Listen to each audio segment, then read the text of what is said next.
Vriende, ons is by week 6 van ons 40 dae van gebed en ons tema vanmôre is hoe om te bid vir genesing en herstel.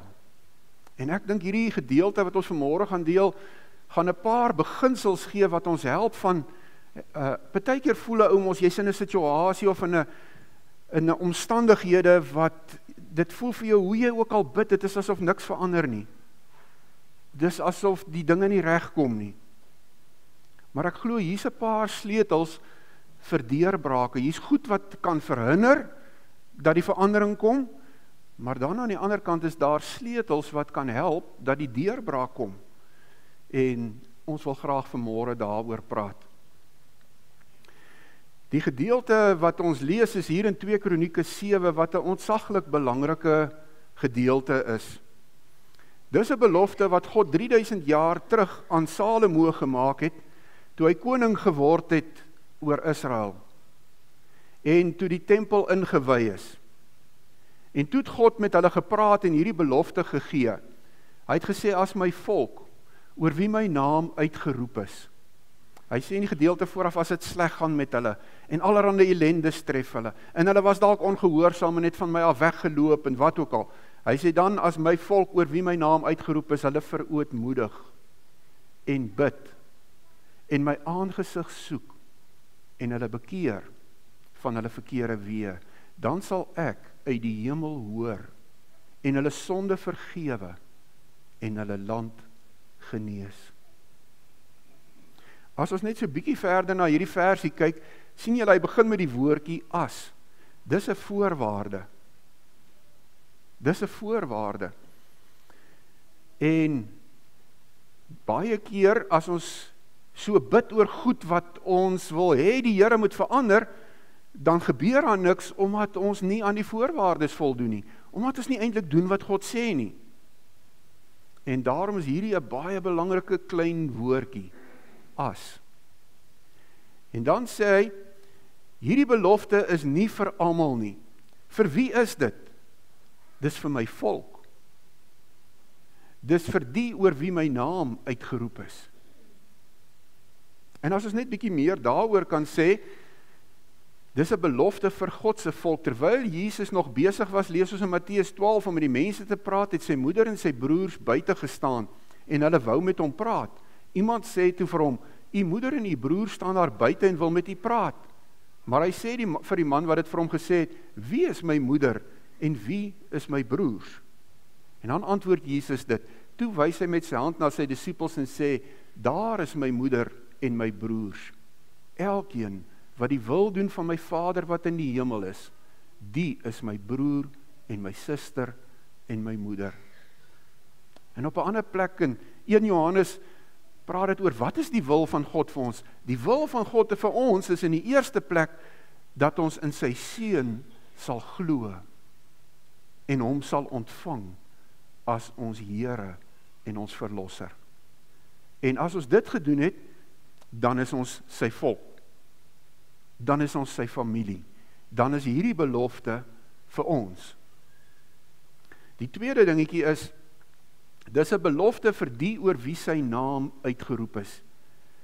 En dan sê Jesus hier in Markus 8, wie om dan vir my en my woorde skaam, te midde van hierdie ontroue en sondige geslag, vir hom sal die seun van die mens hom ook skaam, wanneer hy kom saam met die heilige engele, en beklee is met dieselfde heerlikheid as sy Vader. Die Here wil nie hê ek en jy moet geheime gelowiges wees nie. Ons moenie ons Christendom en die feit dat hy ons God is, wegsteek vir mense nie. Ons moet leef soos mense oor wie sy naam uitgeroep is. Ons moet nie skaam wees om te sê, ek is 'n Christen nie. En daar is baie verkeerde goede by Donald Trump en in Amerika, maar een van die goed wat my wonderlik is hoeveel keer in die afgelope tyd ek 'n videoetjie gesien het, of 'n onderhoud gesien het, waar hulle aan God die eer bring, en sê, ons het nodig om na God te luister, of om te sê, ons dank God wat vir my gehelp het om hierdie werk te doen. En net so het ons nodig om in ons land nie skaam te wees, om te sê, ek is 'n Christen. Of om te bid, waar ek eet in 'n restaurant. Of as iemand die naam van die Here uitelik gebruik, vir hom te gaan sê, ou maat, asseblief moenie, dis die naam van my koning. So, hierdie belofte is vir mense wat nie skaam is vir die naam van die Here nie, en wat die volk is van God, omdat hulle sy seun Jesus aangeneem het, omdat hulle doen dit wat hy vir ons sê. Hy sê, as my volk oor wie my naam uitgeroep is, ekskuus, daai groen is nou so bietjie dof, maar as hulle verootmoedig, en hier's nou 4 goed, dis die voorwaardes, verootmoedig en bid, en my aangesig soek, en hulle bekeer van hulle verkeerde weë. Dis die 4 goed waaroor ons nou gaan praat. Hy sê, dan sal ek uit die hemel hoor, en hulle sonde vergewe, en hulle land genees. Nou, hier is 4 voorwaardes vir genesing en herstel, en ons gaan hulle nou so een vir een vat. Die eerste ene is, ek moet erken, ek is nie in beheer nie. En dit gaan oor hierdie eerste dingetjie wat hy hier sê, as my volk hulle verootmoedig. Nou verootmoediging gaan oor nederigheid. En dis hoekom ek daai blaadjie vir julle gegee het. Op daai blaadjie is sommer 12 maniere hoe 'n mens nederigheid in jou lewe bring. Want nederigheid is 'n keuse.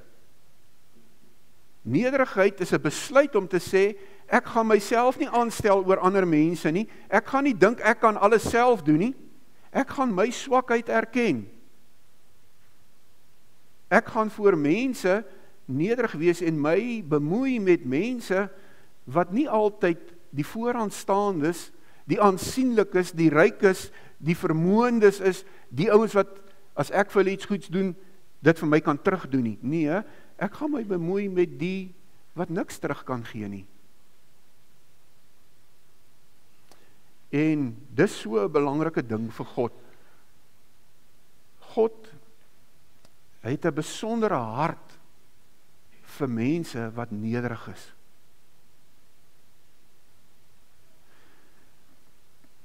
Daarom staan daar, ekskuus tog, hoe gaan hierdie ding nou, moenie daar druk nie, ek sal hier druk, ek weet nie of, druk ek nou verkeerd, hy beweeg nou sommer skielik aan.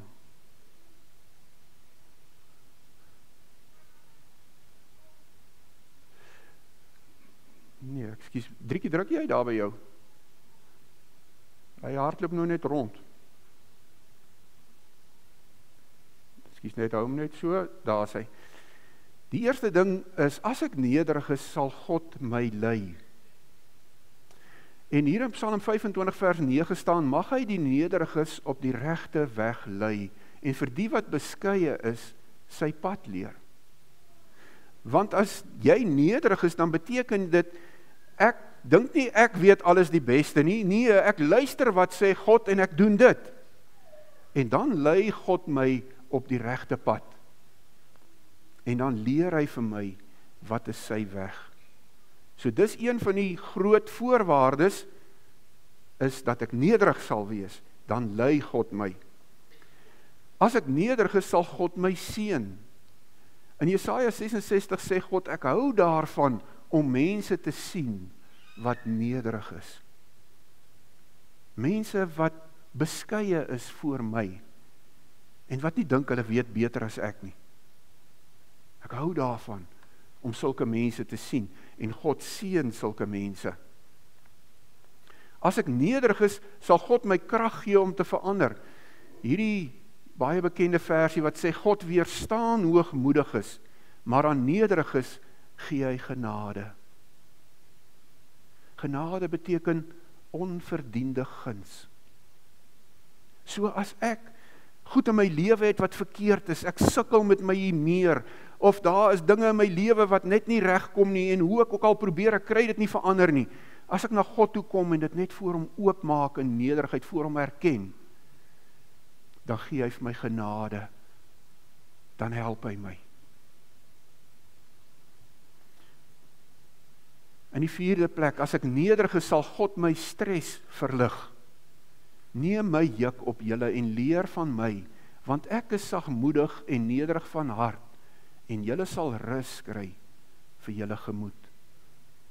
So as ek net doen wat hy sê, as ek saam met hom loop, dan bring dit verligting vir die stres in my lewe. Dis 4 voordele van nederigheid.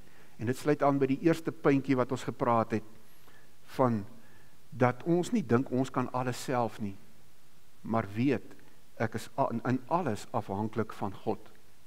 Die tweede ding is, vra God se hulp. En dit kom ook uit daai versie in Kronieke, waar hy sê, as my volk bid. Die eerste een, as hulle verootmoedig, die tweede een, as hulle bid. En ons dink baie keer, ons wag vir God, om ons gebede te antwoord. Maar weet julle, so baie keer is die omgekeerde waar, dat God vir my wag om te bid. Hy wil lankal vir my help, hy wil lankal vir my uitkoms gee, maar hy soek my. Hy wil nie net vir my die antwoorde gee, terwyl ek daar los een kant van hom lewe nie. Nee, God soek 'n verhouding. Hy wil hê ek moet met hom kom praat oor die goed van my lewe. En hy staan gereed om te help. Maar ek en jy moet bid. Ons moet vra vir sy hulp. Hier in Johannes 16 staan daar, dit verseker ek julle, wat julle die Vader ook al in my naam sal bid, sal hy vir julle gee. Tot nou toe het julle nog nie in my naam gebid nie.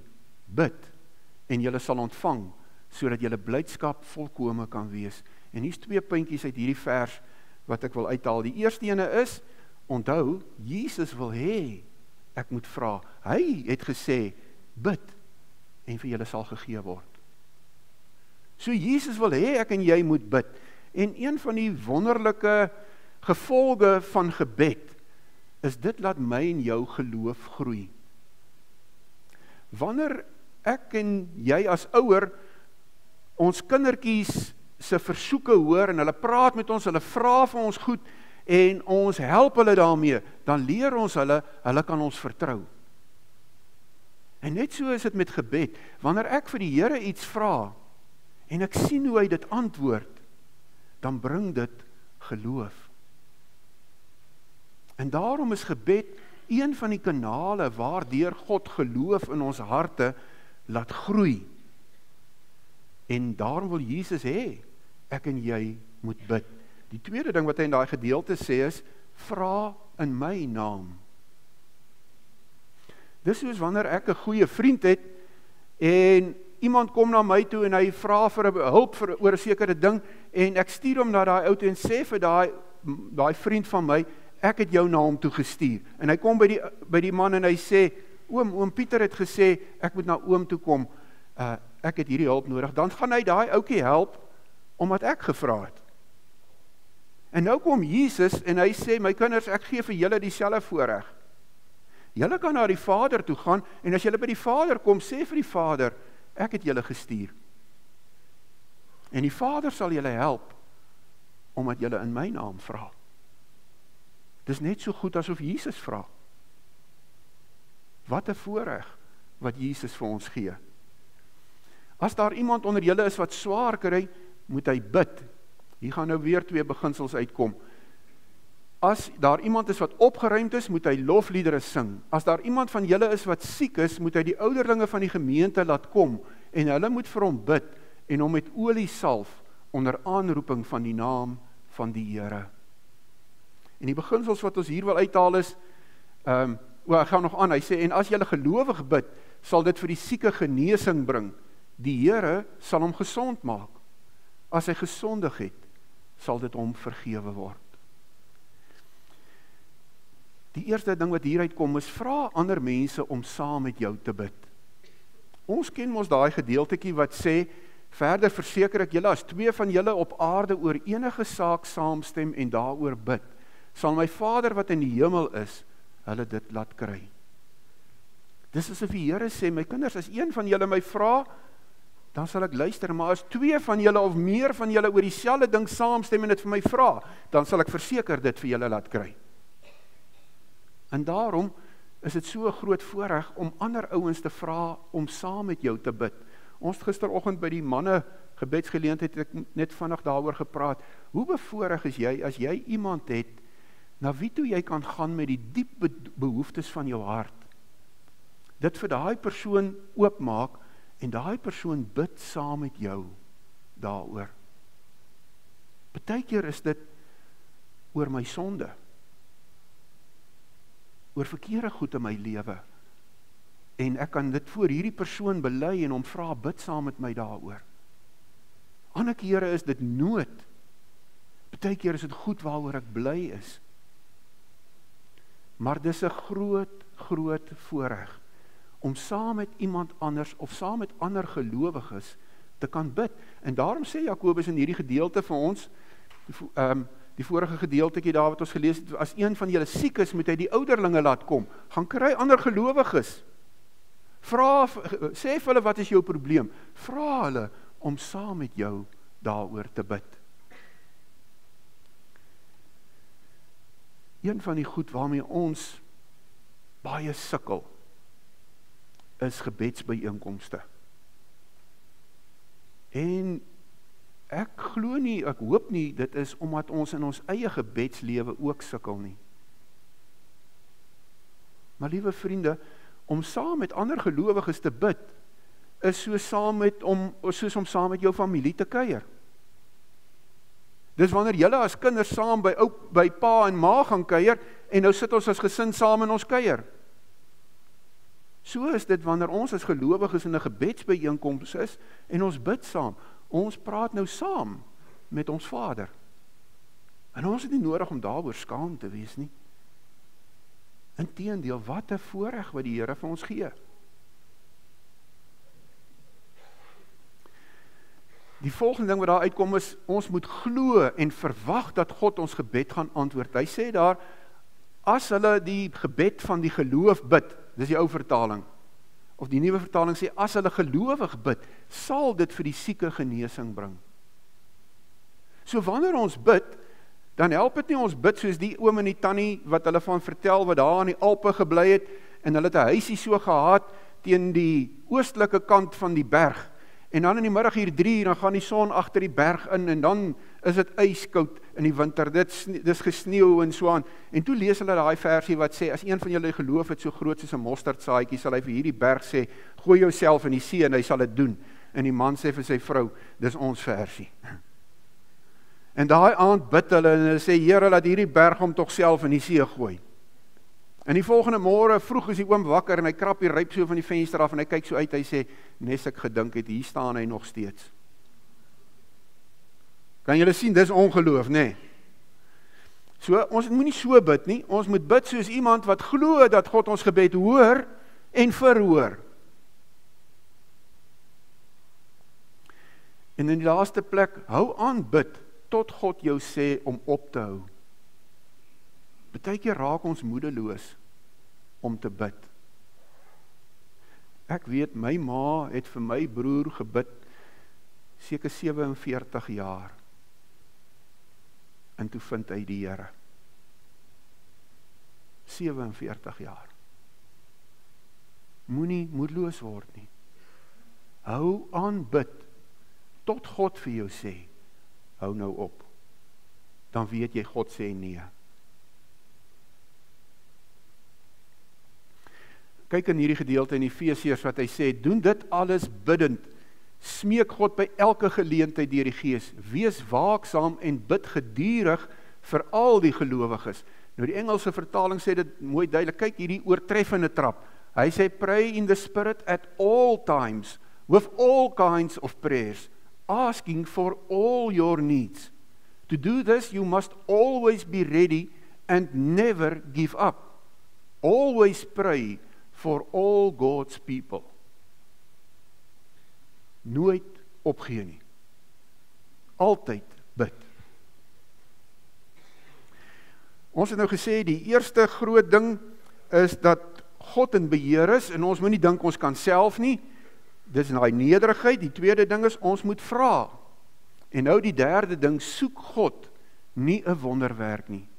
Hy sê, as my volk my aangesig soek, as hulle my soek. Ons soek nie net 'n wonderwerk by die Here nie, ons soek hom. Want dis wat God soek, hy soek jou. En daarom is dit vir die Here baie belangriker dat jy met hom sal kontak maak, as wat dit net vir hom is, om net alles te gee wat jy wil hê. Partykeer hou die Here juis dit wat hy wil gee en dit wat jy vra bietjie terug, want hy wil hê jy moet na hom toe kom, hy soek jou. En daarom soek God nie 'n wonderwerk nie. Hier in Spreuke 8 sê die Here, ek het die lief wat my lief het, die wat my soek, vind my. En in Hebreërs 11, wie tot God wil nader, moet glo dat hy werklik daar is, en dat hy die wat na hom soek, beloon, dat hulle hom sal kry. Die Here kyk vanuit die hemel na die mense om te sien of daar iemand is wat verstandig is, iemand wat God soek. Een van die Engelse vertalings sê, die Here kyk vanuit die hemel na die mense om te sien of daar een mens is wat verstandig is, of daar een is wat God soek. Vir iemand wat hom soek, sal die Here soveel doen.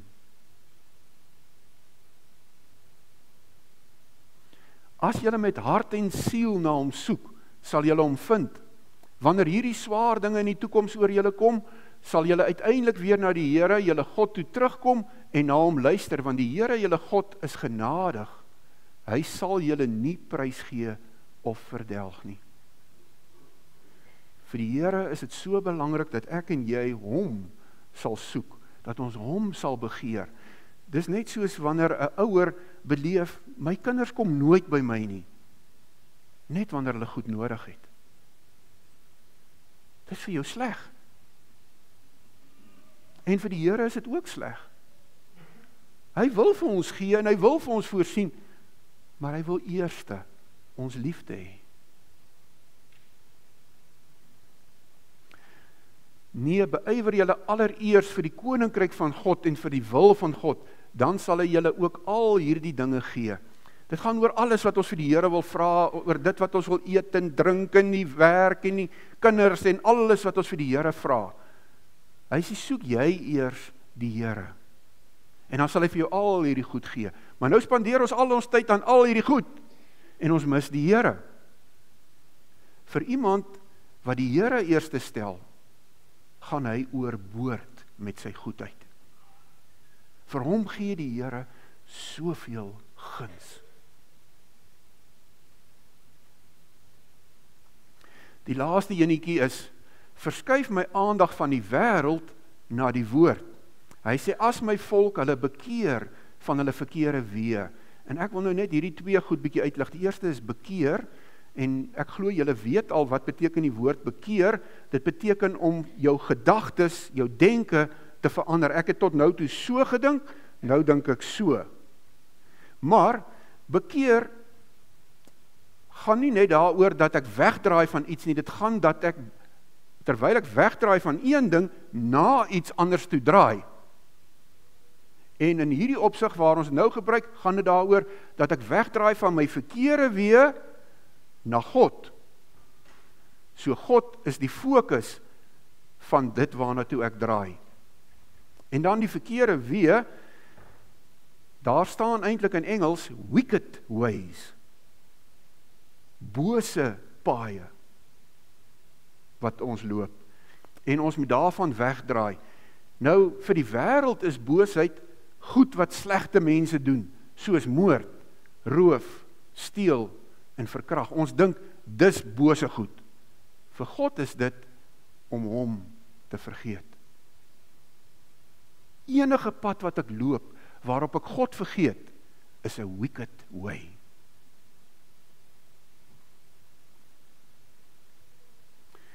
Jy Israel, staan daar in Jesaja, het God wat jou altyd gehelp het verlaat, het gemaak of die rots wat jou toevlug was, nie meer daar is nie. In die Engels sê, you have forgotten the God who saves you, and you have not remembered that God is your place of safety. Jy leef asof jy hom nie nodig het nie. Daarom bekeer julle en kom tot inkeer, staan daar in Handelinge 3. Dan sal God julle sondes uitwis en dan sal daar tye van verkoeking van die Here afkom. Wanneer? Wanneer ons bekeer van ons verkeerde weë. So baie keer sit ons in ons lewe met krisisse en probleme en ons pleit en smeek by die Here dat hy hierdie goed moet verander. Maar ons wil nie ons pad verander nie. Ons wil nie verkeerde goed los nie. En dan verstaan ons nie hoekom ons gebede nie geantwoord word nie.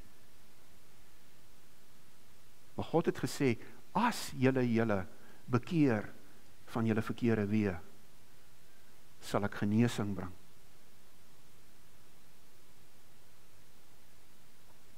Wie sy sonde wegsteek, moet niks goeds te wagte wees nie. Wie sy sonde bely en daarvan afsien, sal genade ontvang.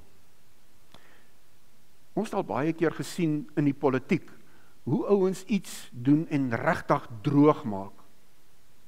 En dan gaan hulle aan, asof daar niks gebeur het nie. Hulle steek het weg, hulle probeer het net toemaak, toesmeer.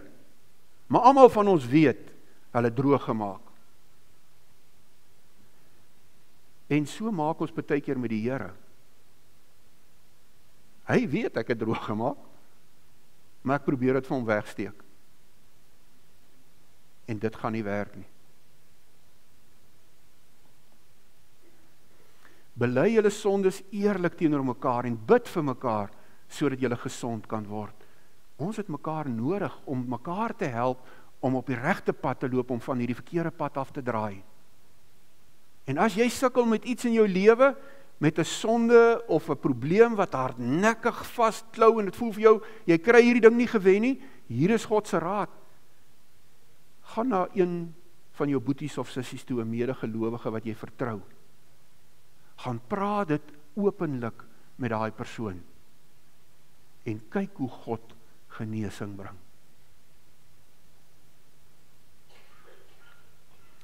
En dan sê God, as julle hierdie 4 goed doen, as julle nie dink julle kan alles self nie, maar weet, ek is in beheer, julle is nederig. As julle vra, en as julle my aangesig soek, en as julle bekeer van julle verkeerde weë, dan sal ek uit die hemel hoor. As jy praat, sal ek hoor. Ek sal jou sonde vergewe. Dit wat jy verkeerd gedoen het, ek sal dit uit die pad uitvat. En ek sal julle land genees. Ek sal jou lewe genees. Wat 'n kosbare belofte wat die Here vir ons gee. Vader, as ons vanmôre luister na hierdie belofte, dan dink ek so baie van ons het hierdie 3 goed nodig, Here, dat ons sal weet dat U ons hoor. Dat ons sal weet U vergewe ons sonde en dat U vir ons genesing bring. Partykeer genesing in ons liggaam, partykeer genesing in ons verhoudinge, partykeer genesing in ons lewenswyse. Here, maar ons het dit nodig. En vanmôre het U vir ons kom wys wat is nodig om dit te kry. En ons dank U, Here, dat U vir ons hierdie deur oopmaak, vir ons as U volk, die oor wie U naam uitgeroep is. Dankie dat U hierdie belofte, wat U 3000 jaar terug vir Salomo en die volk gegee het, vandag ook weer vir ons gee. Ons eer U daarvoor. Vergewe ons, Here, dat ons so baie keer na U toe kom om vir ons te help met krisisse en probleme, om dit wat krom en skeef en siek is in ons lewe te genees, maar ons is nie bereid om te doen dit wat U vra nie. Maar vanmôre kom U vir ons sê, my kinders, as julle hierdie goed doen, sal ek hoor, sal ek vergewe, sal ek genees. Ons dank U daarvoor, Here, en ons hoor dit wat U vir ons sê. Amen.